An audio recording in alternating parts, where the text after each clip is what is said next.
Këtu miq kemi luleshtrydhe.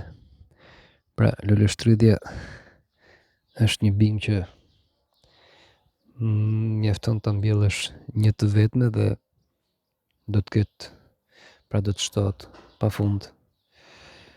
Por ajo që më bën vërtet përshtypje është fillimisht të shoh të gjej ndonjë, sepse edhe fëmijët nuk i lën, pas janë vërtet shumë të shijshme. Pra ajo, ja një kokër këtu. Ajo që më bën përshtypje është që vërtet nuk ka ndonjë pamje të bukur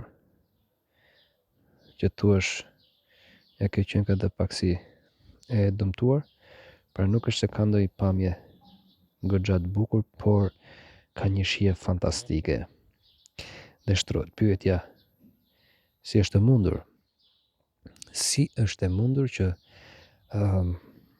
këto që rriten pra në natyrë, pra po e themi që i mbjellin vet, ka një aromë, pra edhe aroma është dehse, është fantastike.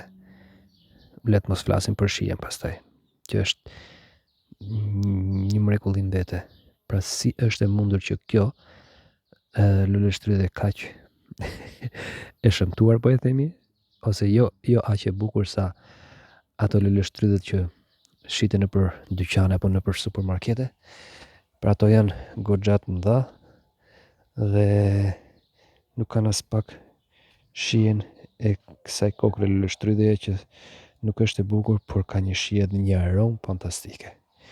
Pra sinqerisht, ato që blejmë në supermarket apo ndoshta të importuara janë goxha të mëdha, por nuk kanë shije, nuk kanë aromë. Ja dhe disa të tjera këtu.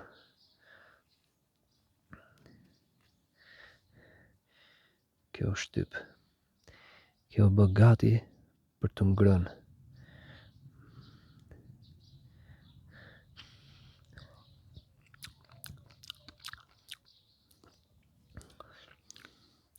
Keq më vjen, e di që do ju hidhet nepsi, por